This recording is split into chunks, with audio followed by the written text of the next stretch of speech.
Le gouverneur militaire de l'Ituri, le lieutenant-général Louéanka Chamadjoni, accompagné du directeur général du FFN, a lancé officiellement ce mercredi 9 octobre le projet de reboisement dans le site pilote de Diango, localité située à plus ou moins 10 km à l'ouest de la ville de Bunia.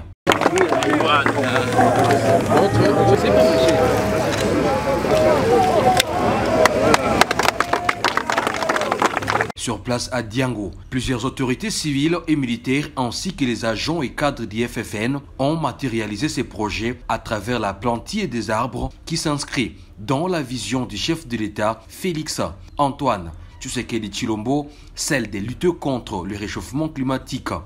Le gouvernement militaire a démontré la valeur intrinsèque de ces projets. Vous savez que le commandant suprême, le président de la République, tient beaucoup au reboisement. Et donc, il a envoyé le directeur national que vous voyez à côté de moi pour le projet pilote en Ituri. Et donc, nous allons reboiser au moins 50 hectares pour commencer avec ce projet.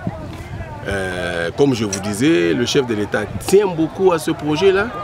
Non seulement il a instruit à Madame Eve Bazaïba, mais c'est Madame Eve Bazaïba aussi qui nous a envoyé le directeur général qui est à côté de moi. Et après, nous avions un sérieux problème avec le bois qui sort à l'extérieur.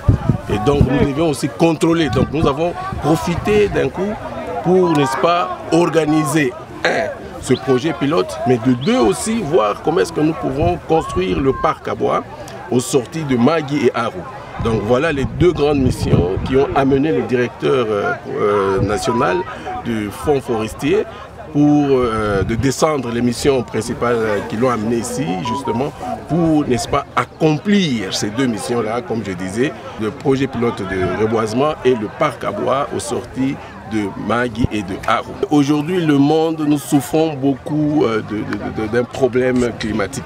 Le climat est en train de changer partout parce qu'on est en train de raser les forêts, on construit n'importe où, on fait n'importe quoi avec la nature.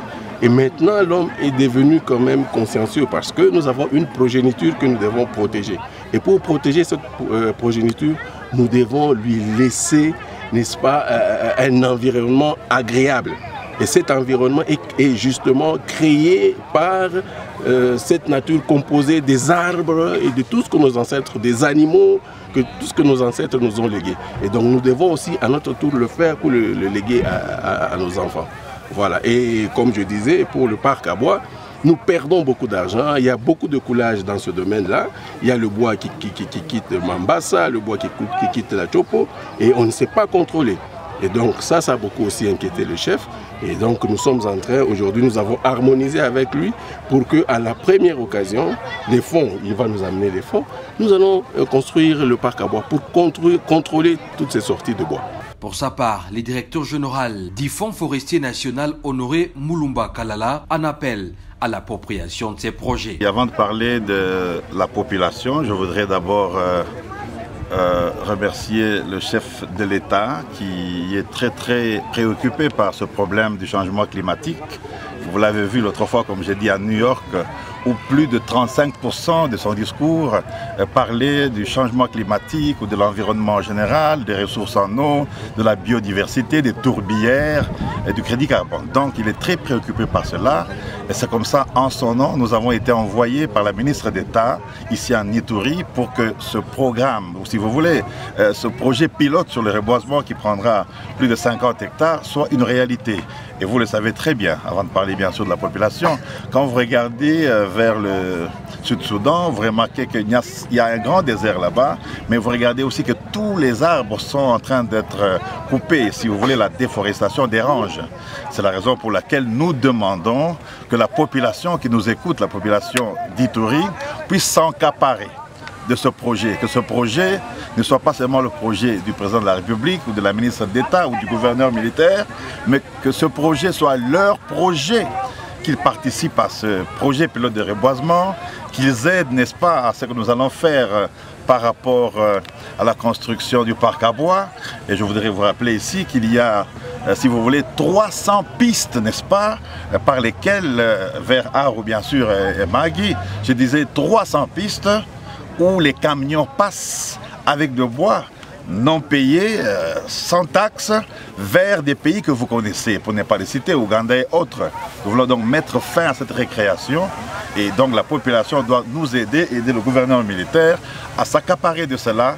Et quand nous construirons ce grand parc, vous verrez plus de 200 à 1000 camions être bloqués parce que nous devons vérifier s'ils ont payé ou pas. Et c'est pourquoi le gouverneur qui est ici avec moi, militaire, nous le remercions parce qu'il nous a non seulement bien accueillis, mais nous a suivis depuis le début de la mission jusqu'à aujourd'hui. En tout cas, je crois qu'il mérite beaucoup de félicitations et beaucoup de courage. Et nous allons continuer à travailler ensemble et bientôt, les fonds vont venir et le travail va commencer. Rappelons que 3 mois avant ces lancements, l'administration militaire avait planté les arbres sur le boulevard des Libérations en ville de Bunia, ce qui avait conduit à la visite guidée de quelques plantilles. Une manière pour les patrons de l'exécutif provincial de contribuer au reboisement et de changer l'image de Bunia, qui est actuellement dans les top 6 des villes congolaises, selon plusieurs témoignages de ceux qui connaissent parfaitement les villes congolaises.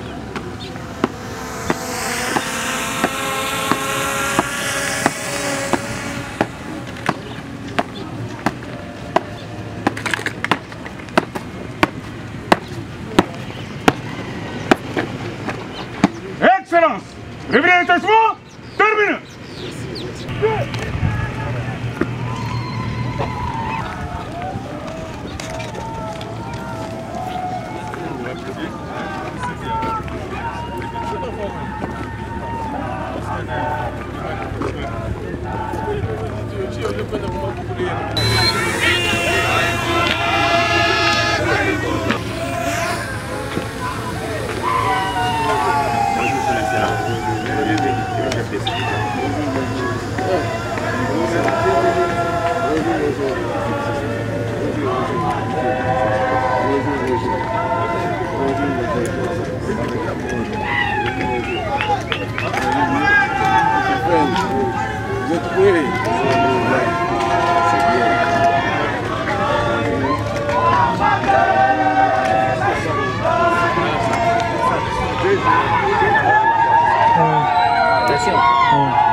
Les autres et ça va tout de suite.